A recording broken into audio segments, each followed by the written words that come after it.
I just hit 10,000 subscribers, so I appreciate each and every one of y'all. If you are subscribed, if you're watching this and you're not subscribed, please subscribe. So we're gonna do a different type of video today. We're gonna talk about credit, we're gonna talk about funding, but we got food here, right? So we're doing an impromptu mukbang. I didn't think of doing this, to be honest. I was just thinking like, what should I do for the 10,000 subscribers? And what better yet than to eat some food and chop it up with y'all. So I'm gonna be transparent. I got a piece of each of these before I got on camera because I didn't want to, if it was nasty, I was gonna be like, I ain't, you know what I'm saying? But basically, let's start from ground zero if you don't know me. So my name is Michael Benjamin, and I'm representing Consumer Ammunition Tactics. I like to say I'm a God-made hustler. You know, a lot of people say they're a self-made hustler. So God-made hustler, and basically our mission is to help fund $1 billion to small business owners. We basically serve three different types of people on my channel. So number one is basically gonna be y'all that are trying to fix your credit. So I educate y'all as far as that, you know, how to remove the collections, know your rights, consumer rights, all that, right? So that includes consumers as well, I understand. So some of y'all are everyday consumers working on 9 to 5. Then we have people that are seeking capital. So those are gonna be the business owners, the higher earning people, anywhere from $250,000 to up, right? So there's that demographic as well. And then those of y'all that have been paying attention, you know that I help a lot of credit repair business owners just work better in their business when it comes to the systems, work less, make sure that they have their operations, marketing, sales in check, and delivery in check. Because at the end of the day, when we get into this business, we're doing it to save money. Well, save our time, not save money. Save our time so that we can buy back our time, make more money while working less, essentially. So that's what I do, right? So if you're new to the channel, that's essentially what I do. I help credit repair business owners. I help business owners get access to capital, and I help business owners and consumers fix their credit as well. So that's where we at. How'd I get into all this credit stuff? We gonna get into that, but I'm not gonna hold you. I'm hungry as fuck, so I'm gonna be eating. All right. So what we got here? We got salmon sushi. Y'all ain't gonna hold me with these. What's the thing called? Chopsticks. I'm good with the chopsticks. You feel me? So it's busting.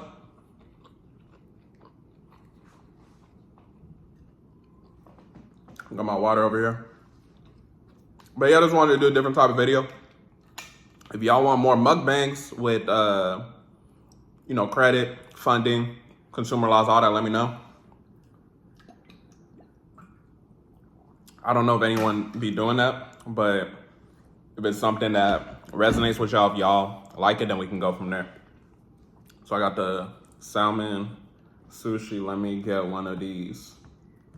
They call this shit like the Shaggy or something. My thing coming apart. Hold on. Oh! I say y'all ain't gonna hold me with these chopsticks. I know what I'm doing. So let's talk about a little bit of my story, just because a lot of y'all may not know. But like a lot of y'all, I used to work a 9 to 5, right? And I worked a 9 to 5 as a chemical engineer. So if you don't know, I come from a Nigerian background. So you know how, if you are Nigerian, if you're African, whatever, they always say you got to be a doctor, a lawyer, engineer, or you're a failure to society, basically, right? I come from a different type of household, but to where they're more like modern. But ultimately, I did the whole engineering shit. So I did that. I worked as an engineer for a number of years, and then I left my 9 to 5 in June of 2022, actually, right? So left that. It was because in February 2021, I gave myself a birthday gift where I was like, I'm going to invest in myself, right? The average person, the average poor person, they look at it like, okay, how can I do my birthday to where I'm spending all this money on myself? I looked at it like, let me invest with a mentor that doesn't work a 9 to 5 so I could eventually not work a 9 to 5, right? It seems super simple, right? But poor people fail to, acknowledge that, right? Hopefully you're not a poor person that's watching this, or if you are poor, let my story inspire you so you can change your mindset. So boom, I invested in that mentor, $3,500. I learned the credit game. Back in 2020 and earlier, I ain't know shit about credit. I always had a good score, but those of y'all that watch my channel and know, a good score, your credit score don't matter, right? When it comes to getting access to capital and all that, right? So fast forward, I get in that mentorship, I'm learning about credit. And before I even got into that credit mentorship, I was investing in a lot of different things. I was doing like garage sales. I was just trying to supplement my 9 to 5 so I could eventually leave, because I knew that it was going to be a short-term thing. It wasn't going to be long-term, right? So fast forward, I'm doing what I'm doing with the credit, and fast forward, like I said, to June 2022. That's when I was able to leave my 9 to 5. I believe it was I think it was April 2021. I believe that was when it was a couple months after. I think that was when I had my first 10K month, right? Doing the business. And then I was like, oh shit, I got something here, right? So it let me know about the power of credit and fixing people's credit, because I didn't know about all this information. I didn't know about consumer laws. I had to invest in a different situation to even learn about the consumer laws, right? So I say that to let y'all know, when you're going through these types of situations, whether you work a 9 to 5 right now and you don't like your current situation or not, you gotta just like pay, right? Because when you pay attention. So I had to embrace that. I had to understand that, and that's what essentially helped me. And it was kind of annoying too, because it low-key took me, in my opinion, it took me longer than it should have to lead a 9 to 5, because I was investing in all different types of things. I wasn't focused.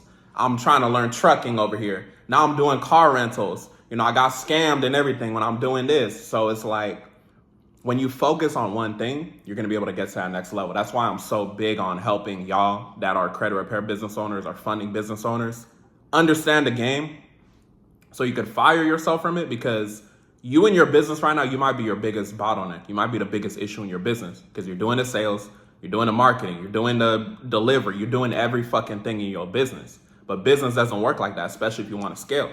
So you got to understand that you got to put these systems in place so that you can focus on higher ROI activities. The way my business is structured, the way I teach my students to structure their business, it starts from our offer, right? Our offer is focusing on business funding. Credit repair is basically a byproduct. But how do we structure it? Okay, we have our dispute department over here that does the delivery and fulfillment of the services. They do the onboarding for the clients. They do the disputing for the clients. They do all that, right? So that's automated. Follow-ups, customer service, all that, right? That's a dispute department. You have the sales department over here.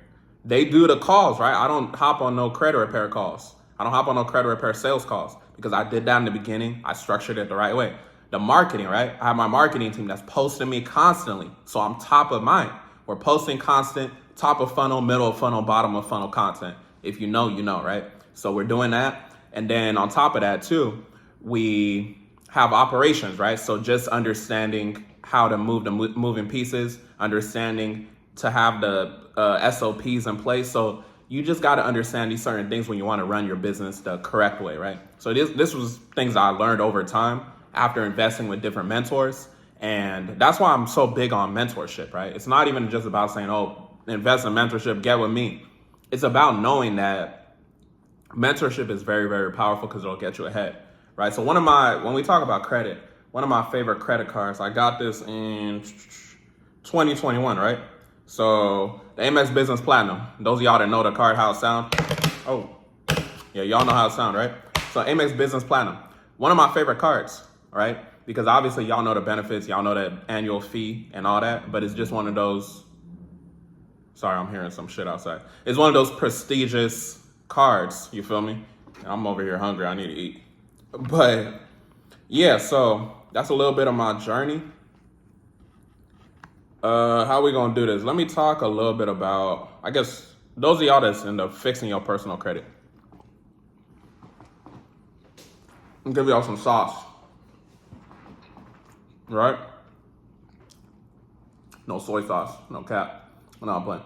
But, so, let's say you a person that's like on your personal credit journey right now. You're like, damn, how do I fix my personal credit?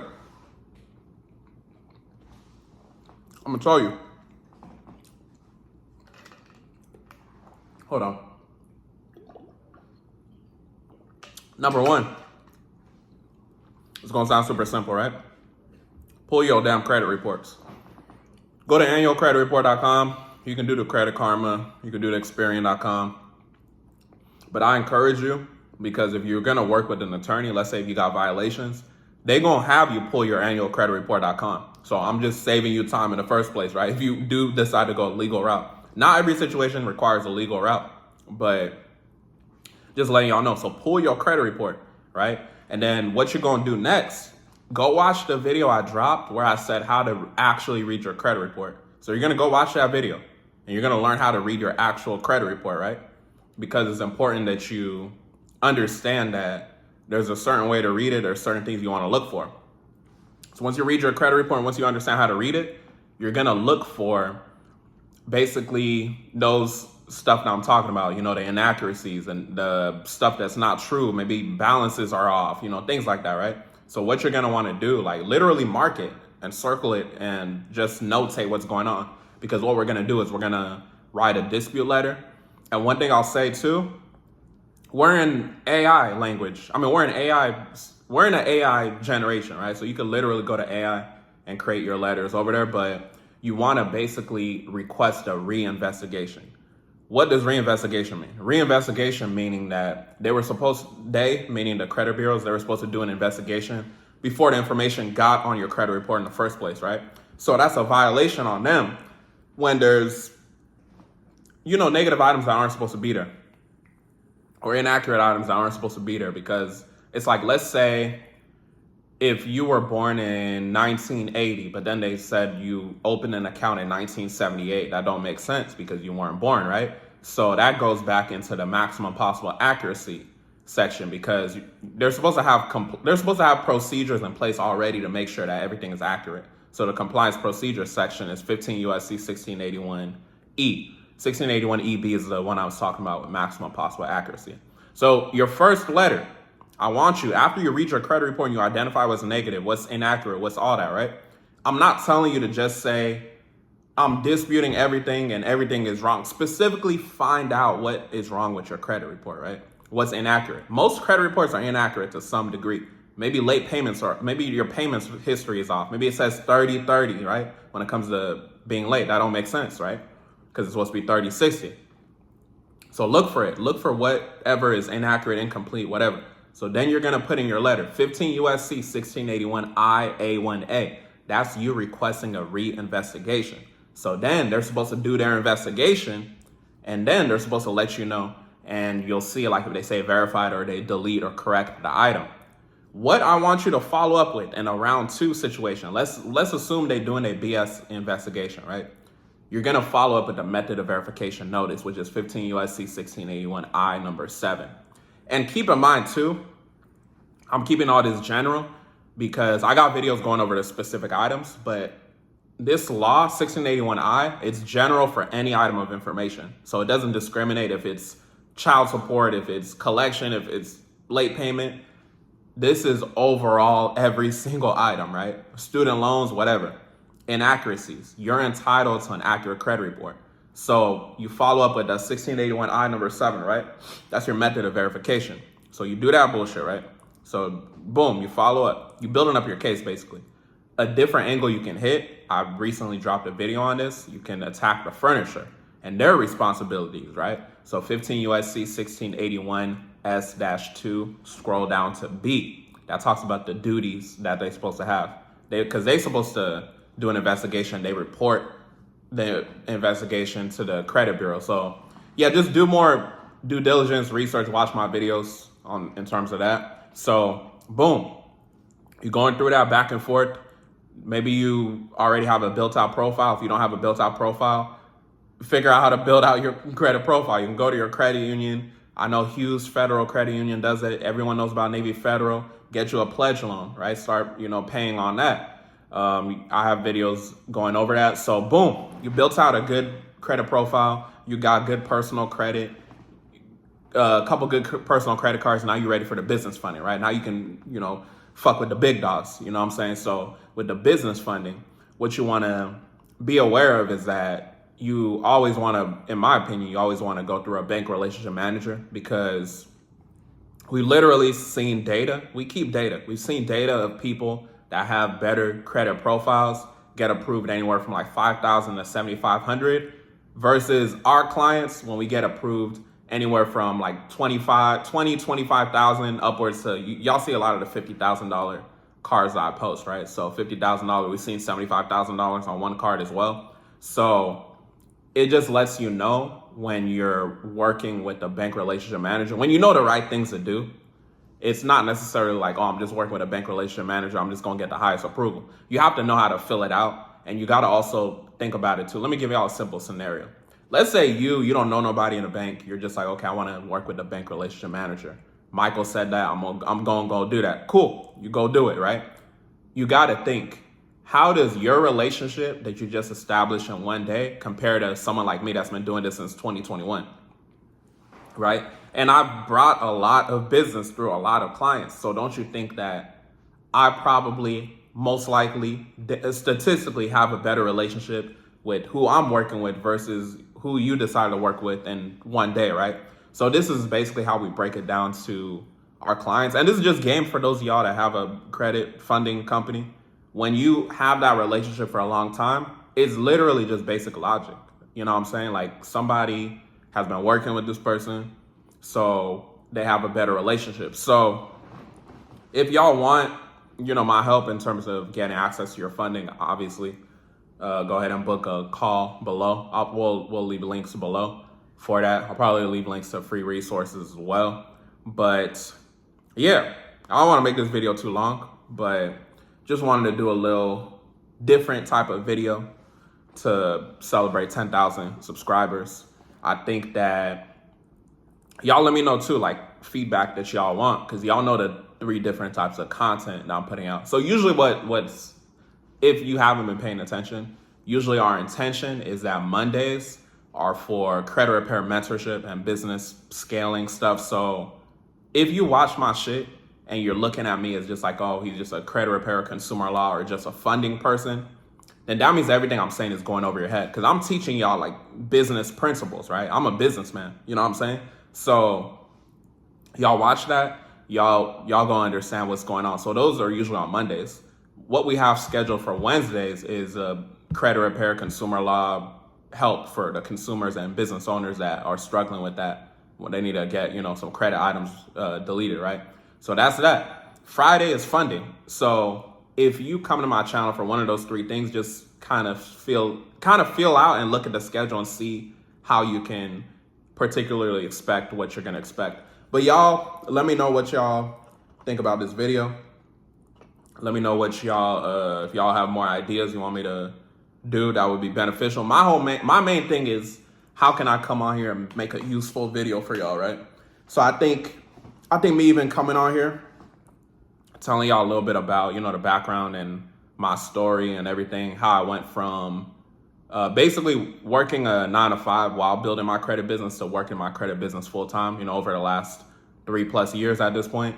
I think that could be motivation for some of y'all that are credit repair business owners that are working a 9-to-5 and you can't leave that job, right? Because I don't have to go to a 9-to-5. God is good. I've been blessed in a position to where I don't. I'm not gonna say it's easy, because it's definitely a stressful situation, especially even, managing people. It can definitely be stressful. You deal with scammers in this industry, as y'all know. So it can definitely be stressful, but anything worth having is not gonna be easy. You feel me? And one thing I'll say, I'm recording this on a Sunday, so I was listening to a sermon in church, and basically one of the messages one of my takeaways was that a lot of times God closes a door, and we be feeling a type of way when he closing the door, but it's like, the reason why he closed the door is because it was looking out for us. Like, when we look in retrospect, it's like, oh damn, he was looking out for us, because a bigger door is coming, your better opportunity, right? So that's one thing I'll say to y'all as y'all going about y'all days, as y'all going about y'all life. Just remember that when one door closes, it's an opportunity for something else. So yeah, with that being said, I'll leave links below if y'all wanna fuck with me and what I got going on when it comes to the funding, when it comes to helping you scale your credit repair business and working less with systems, when it comes to fixing your credit. You know, I work with attorneys on the debt collection side and even on the FCRA side. So we got the resources. We got all of it. Appreciate y'all as far as the first 10,000 subscribers. If you are a new viewer, you know, go ahead and subscribe if you rock with my energy. If you don't, you know, no harm, no foul. With that being said, y'all have a blessed one.